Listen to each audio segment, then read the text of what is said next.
casharkii halkaas aan kasii wadno waa tii aan isku soo xirnay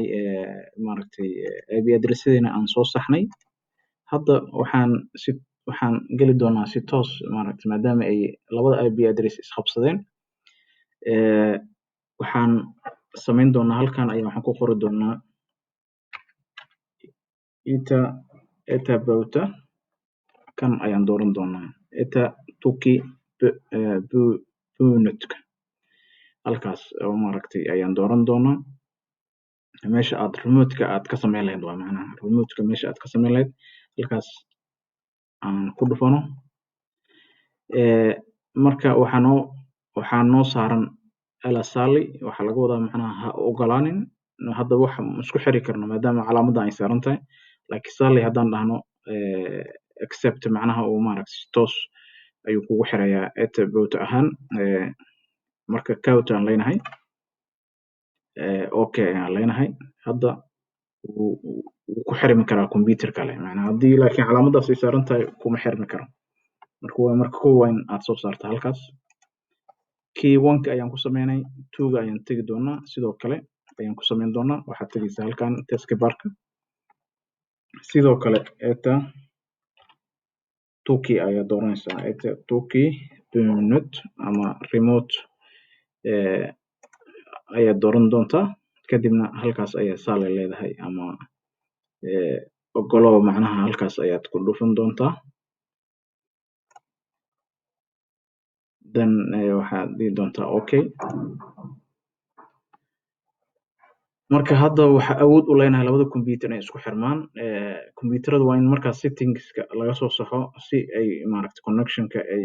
isla maaragtay remote ahaan iskugu sameeyaan haddii kalena maaragtay isku samaysmaayo. Marka kow waa inaad IP addressyada aad soo saxdo oo aad soo siiso kadibna aad maaragtay meeshan eta botaha aad ka siiso in aad maaragtay u isticmaali karo computer kale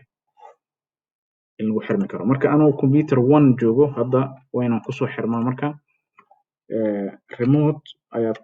maaragtay remote connection ayaad meeshaas ku dhufan doontaa remote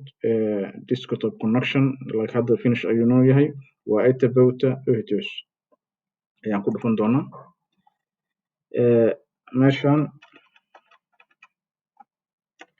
waxaan ku xirmaynaa computerka loo yaqaano haddii lagu siiyo mid IP address leh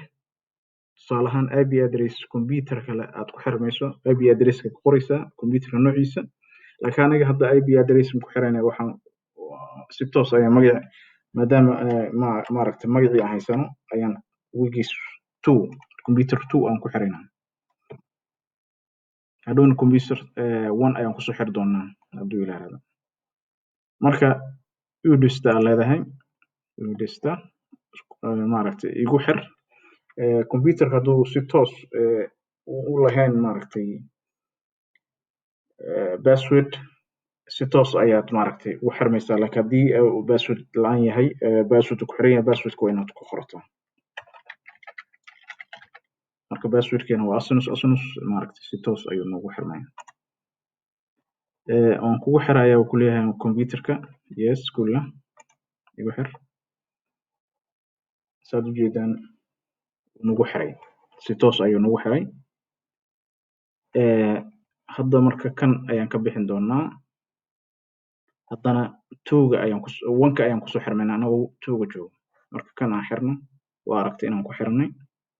calaamadaasna waa ka dareemaysaa macnaha computerka marka ku xiran tahay noocaas saas uu noqonaya markaa ku xiran tahay. Si aan ogaano inaan computerkii aan lagu xiray si toos waxba aan dhigno meeshan sawirkayga camal aan dhigno si aad ogaatid marka 2 aan tagno aan ka xumahay waqtigaa dhacay